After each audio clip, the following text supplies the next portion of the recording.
भगवान श्री कृष्ण पूर्ण सत्ताधारी, स्वामित्व के अधिकारी, योगेश्वर दीन दीनानाथ के कमल रूपी चरणों में मेरा सत सत नमन स्वीकार हो।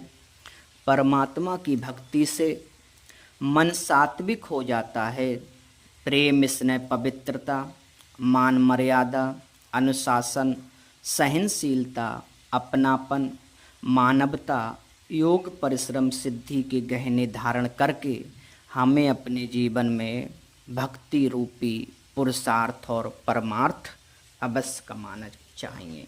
जब हम भक्ति रूपी नेक कर्म, कमाई रूपी जीवन में पुरुषार्थ और परमार्थ कमाएंगे तो निस्संदेह ही हमारा पूर्ण कर्म संग्रह होगा और वह हमारे जीवन में काम आएगा।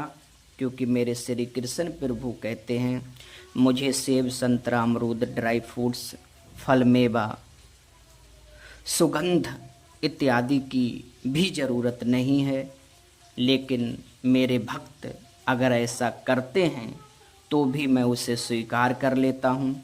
लेकिन इन सभी के बिना भी अगर मेरा भक्त श्रद्धा, भक्ति भाव, प्रेम, स्नेह, पवित्रता से अगर मुझको भजता है या बुलाता है तो मैं परमात्मा और भक्त के बीच का अंतर समाप्त करके दौड़ा चला जाता हूँ, दौड़ा चला आता हूँ।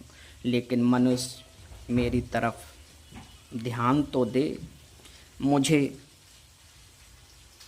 श्रद्धा भक्ति भाव से जरा बुलाए तो वह तो अपने अहम, अहंकार, लोभ, लालच, मोह, छल, कपट, चालाकी, चतुराई, जाति पाति में फंसकर अपने आप पर भरोसा करके मुझे भूलकर अपने बाहुबल पर, अपने बाहुबल पर भरोसा करता रहता है और अंत में गिर जाता है।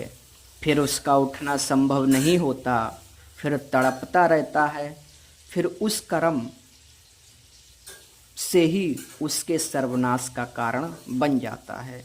फिर बचाव संभव नहीं होता। कर्म कभी किसी का पीछा नहीं छोड़ता। कर्म ने अवतारों को भी नहीं छोड़ा। कर्म प्रकृति का विधि विधान अटल सात्विक सत्य है, जिन्हें स्वयं परमात्मा भी नहीं बदल सकते। सभी को प्रकृति के विधि विधान, सत्य रूपी अटल सात्विक नियम को स्वीकार करना पड़ता है। मेरे श्री कृष्ण अहम, अहंकार, लोभ, मोह, माया, छल, कपट, लालच, चालाकी, चतुराई से परे हैं। वह अजय हैं, अमर भी, आज भी हैं और आगे भी रहेंगे। जब तक प्रकृति है उनका अस्तित्व जिंदा रहेगा। वह कभी नष्ट नहीं होंगे, हमेशा धर्म की स्थापना के लिए प्रकृति पे अपना प्रभाव फैलाते रहेंगे। जय श्री कृष्णा, राधे राधे। जय श्री कृष्णा, राधे राधे।